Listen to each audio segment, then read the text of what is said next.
नमस्कार, आप देख रहे हैं न्यूज नेशन। आपके साथ इस वक्त में लक्ष्मी उपाध्याय।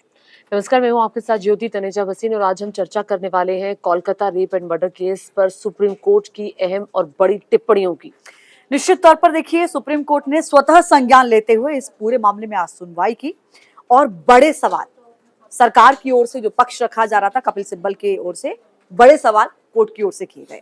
पहला सवाल यही था कि माँ बाप को 3 घंटे बाद शव कैसे दिया गया। बड़ा सवाल यह भी था कि महिलाएं, हम संविधान के अनुसार समानता की बात करते हैं, लेकिन वर्क प्लेस पर अगर महिलाओं को सुरक्षा मुहैया नहीं कराया जा सकता तो हम कहां समानता का अधिकार उनको दे रहे हैं। महिलाएं कहां सेफ हैं। कोर्ट की ओर से बड़ी टिप्पणी 14 अगस्त को जो पूरा हमला अस्पताल में हुआ उस पर कहा गया। सरकार और पुलिस क्या कर रही थी, आखिर 7,000 लोग अचानक से एकदम वहां कैसे चले गए। कोर्ट ने कहा कि ये सिर्फ कोलकाता डॉक्टर्स का मामला नहीं है, ये पूरे देश के डॉक्टर्स की सुरक्षा का मामला है।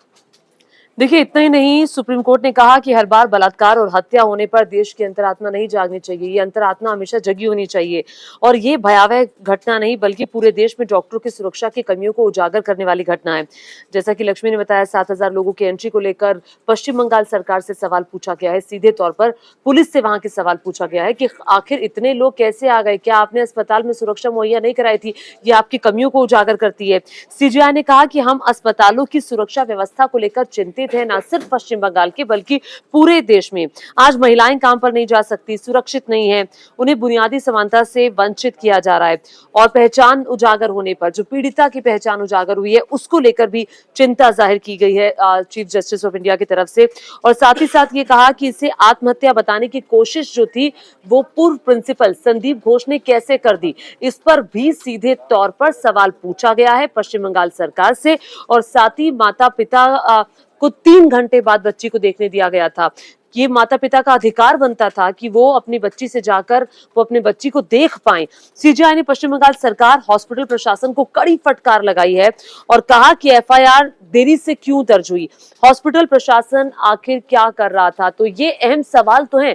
स्वतः संज्ञान तो सुप्रीम कोर्ट ने लिया है, लेकिन बड़ा सवाल ये भी खड़ा होता है कि इस सुप्रीम कोर्ट की इन टिप्पणियों पर अब पश्चिम बंगाल सरकार क्या कहेगी।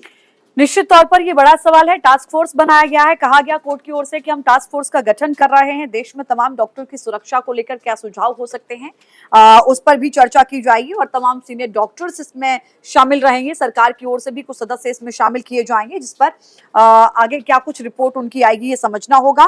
कोर्ट की ओर से तल्ख टिप्पणी की गई और साफ तौर पर यह कहा गया कि हम समझ नहीं पा रहे कि राज्य सरकार अस्पताल में हुई तोड़फोड़ के मामले को कैसे नहीं समझ पाई और कैसे नहीं संभाल पाई, क्योंकि अस्पताल दिन रात खुले रहते हैं, डॉक्टर 24 घंटे वहां पर काम करते हैं। ड्यूटी पर मौजूद मरीजों के परिजनों के द्वारा कई बार आप देखते हैं कि हॉस्पिटल्स में डॉक्टर्स के साथ बदतमीजी की जाती है, मारपीट की खबरें सामने आती हैं। उन घटनाओं का भी कोर्ट ने यहाँ पर जिक्र किया। साफ तौर पर कपिल सिब्बल से कहा कि आप प्रिंसिपल के साथ क्या करना चाहते हैं। कपिल सिब्बल ने कहा कि न्यायालय जो भी करना चाहेगा वो किया जाएगा। पश्चिम बंगाल प्रदर्शनकारियों पर बल का प्रयोग बिल्कुल भी न किया जाए। शांतिपूर्वक जो लोग प्रदर्शन कर रहे हैं उन पर बल का प्रयोग न किया जाए, कोर्ट की ओर से साफ तौर पर कहा गया।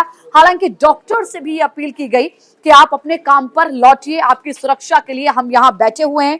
कोर्ट ने साफ तौर पर यह कहा, एफआईआर दर्ज कब हुई, जब अंतिम संस्कार हो गया, आखिर क्यों। कोर्ट की ओर से यह बड़ा और कड़ा जो अपना एक टिप्पणी दी गई और इस पर जवाब मांगा गया कि आखिर ऐसा क्यों हुआ। कॉलेज प्रबंधन की ओर से या प्रिंसिपल की ओर से, जिनको लेकर लगातार सवाल खड़े हो रहे हैं, आखिर उनकी ओर से एफआईआर दर्ज पहले क्यों नहीं कराई गई। वाइस प्रिंसिपल की ओर से कराई जा रही है एफआईआर। ये भी कहा गया कि इस पूरी घटना के बाद यहाँ इस्तीफा, दूसरी जगह नियुक्ति प्रिंसिपल की कैसे हो गई। ये तमाम वो सवाल हैं जो अब तक मीडिया भी लगातार उठा रहा था।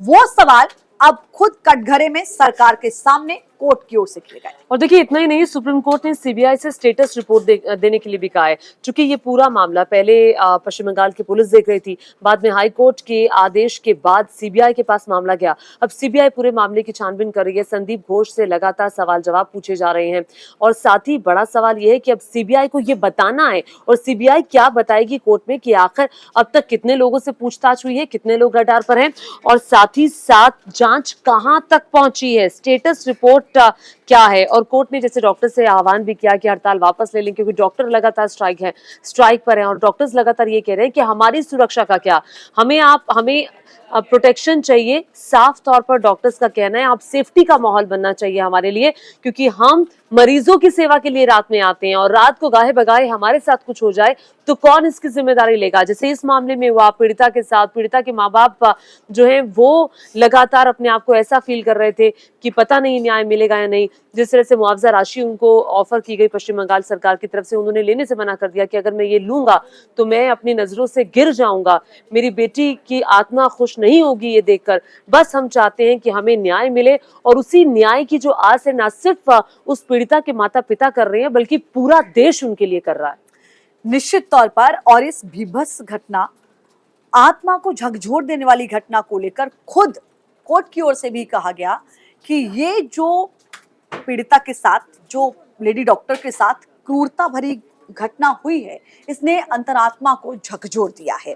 ऐसे में कोर्ट की ओर से यह भी कहा गया कि हम जब इस केस की बात करते हैं तो हम एक ऐसे केस की बात कर रहे हैं जिसमें एक यौन विकृत व्यक्ति ने न सिर्फ डॉक्टर के साथ बलात्कार किया बल्कि उसके साथ एक जानवर के जैसा व्यवहार किया गया है। हम इसे राजनीतिक मुद्दा नहीं बनाना चाहते, ये कोर्ट की ओर से तल्ख टिप्पणी करते हुए स्पष्ट किया गया कि राज्य सरकार इससे इनकार नहीं कर सकती कि देश में करीब करीब 23 ऐसे राज्य हैं जो चिकित्सा सुविधाओं को नुकसान पहुंचाने या डॉक्टर्स पर हमले करने को रोकते हैं।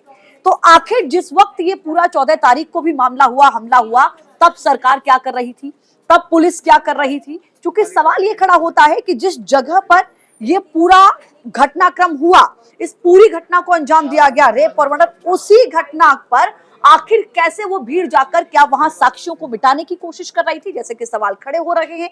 वहां पर इनोवेशन की परमिशन आखिर किसने दी, कैसे दे दी, जब वहां पर एक दिन पहले ही ऐसी घटना हुई थी? ये तमाम ऐसे सवाल हैं जो अब सरकार पर खड़े हो रहे हैं। टास्क फोर्स का गठन किया गया है, रिपोर्ट मांगी गई है, रिपोर्ट सामने आएगी, उसके बाद अब देखना होगा कि सरकार इन सवालों का जवाब कैसे कोर्ट में रखती है। क्योंकि देखिए अब मामला सुप्रीम कोर्ट में पहुंचा है, अब सुप्रीम कोर्ट में सरकार जो भी कहेगी वो बिल्कुल पटल पे जो रखा जाएगा, जो सुप्रीम कोर्ट में कहा जाएगा, उस पर सभी की निगाहें टिकी होंगी।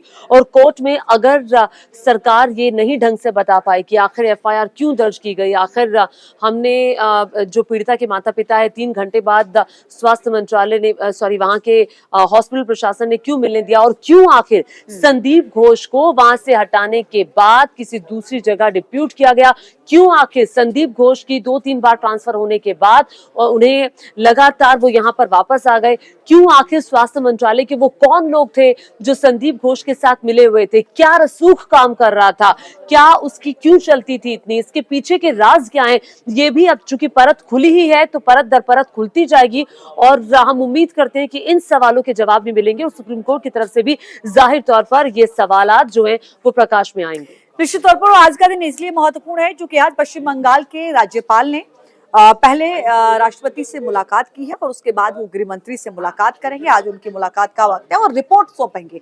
उस रिपोर्ट में क्या सामने आएगा ये देखना होगा, क्योंकि कहीं ना कहीं आशंकाएं ये भी जताई जा रही हैं कि वहां पर पश्चिम बंगाल बीजेपी की ओर से राष्ट्रपति शासन की मांग की जा रही है। जो हालात वहां पर बन रहे हैं उनको देखते हुए क्या होगा आगे, केंद्र सरकार का कदम, कोर्ट के सवालों का क्या होगा राज्य सरकार का जवाब, इस पर रहेगी नजर। फिलहाल के लिए इतना ही। नमस्कार।